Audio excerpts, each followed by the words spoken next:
Welcome to Workplace Psychology with Dr. Martha Greidick. I'm Dr. Martha Greidick.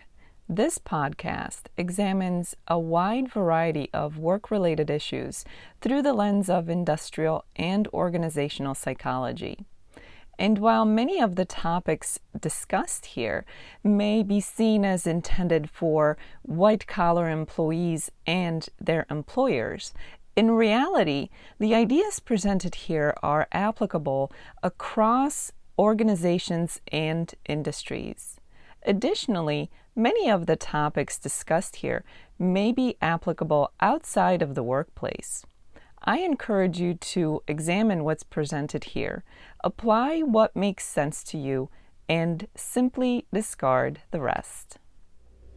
Most people appreciate being recognized for their achievements, their efforts, and a job well done. Of course, there are some who avoid any kind of attention, and on the other side of that spectrum are those who will do anything for attention. But of course, that is a completely different topic for a different conversation. Generally speaking, most people appreciate being given the recognition that they clearly deserve for their hard work or their efforts or their achievements. Not only can being recognized for a job well done or for your efforts, your achievement can make you feel good, but it can even serve as a motivator. And that's what this episode is about, the idea of using recognition as a form of motivation. And while the potential for recognition as a motivator will vary from one individual to the next, and even from one situation to the next, it's important to recognize its potential. Why is this important at the workplace? Because employers can use this simple concept to benefit not only individual employees, but also the organization as a whole. So what does it take to put recognition to work for your organization? Well, first, managers, you have to know your employees. Consider what drives, motivates, and inspires those within your organization. This is where talking to people and getting to know them comes in really handy. Understand things such as, does a person even want recognition? And if they do, would they prefer a private or a more public type of recognition, meaning maybe a one-on-one type of conversation, recognizing their efforts or their good work or their achievements, or something more public where it would be done in front of their colleagues? The other thing to understand is how much of an actual motivator recognition is for each individual. It will vary, as I already said. And remember that those people who don't seem to pay much attention to recognition in terms of whether or not they want to be recognized should still be recognized as appropriate. You certainly don't want to create problems by not recognizing people for work well done.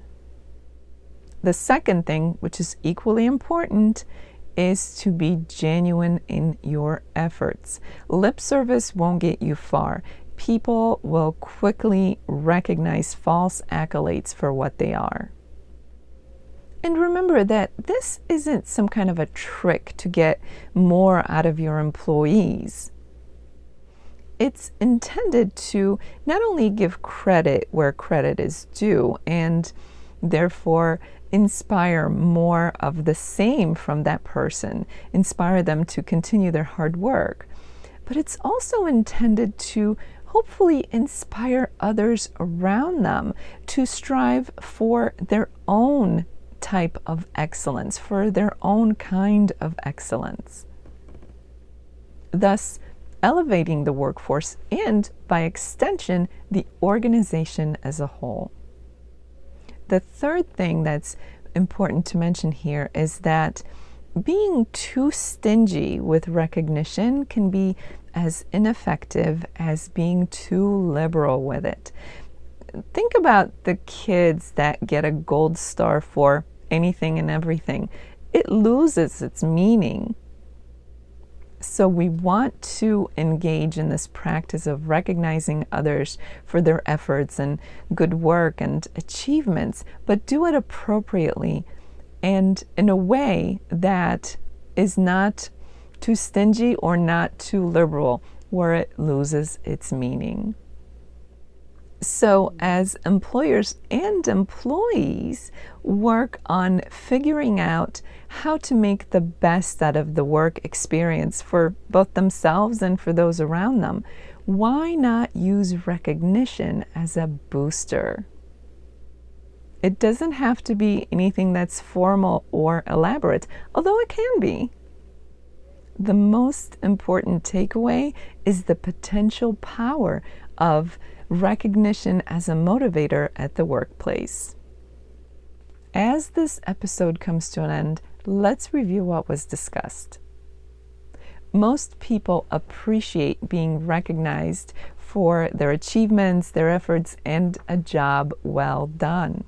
This is something that employers need to remember because it gives them that added potential of how to elevate the individuals within their organization, thus inspiring them and by extension elevate the organization as a whole. There are some simple guidelines to keep in mind. First and foremost, know your people. Know what motivates them and how. Will recognition be a motivator for them? And don't forget that even those individuals who don't pay much attention to recognition should be recognized as appropriate. We don't want to create problems by omitting recognition for those individuals when they do a good job and deserve to be recognized. Just remember to be appropriate with how you approach it, meaning privately versus in public. It's important to be genuine in this practice.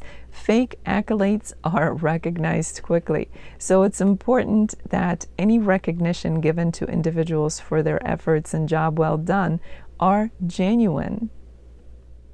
And lastly, just as being too frugal with accolades, being too liberal with them can lead to recognition losing its meaning. So it's important to pay attention to that as well. As the week unfolds, I invite you to consider recognition as it exists in your own workspace, in your own work experience. As an employer, do you pay attention to people's achievements and efforts and good quality work? And do you then recognize it as appropriate? Do you know what drives your employees? Do you know what their preferences are in terms of being recognized for their efforts? Are you being genuine in your approach? And are you giving the appropriate amount of recognition rather than giving out the proverbial gold stars? Remember that this isn't limited only to employers. Individuals within an organization can just as easily recognize the accomplishments and efforts of their own colleagues. Recognition doesn't have to be formal, fancy, or elaborate, so it's easy for everyone to engage in this practice. For those of you who experience this podcast in an audio-only version, I invite you to check out my YouTube channel where you can find the video version of this podcast. The link for that is in the description below. In addition to the video podcast, my YouTube channel also contains videos that focus on stress management, so I invite you to check it out. Thank you for joining me today. Please subscribe to this podcast. I look forward to seeing you here again next time. Until then, I wish you joy and well-being.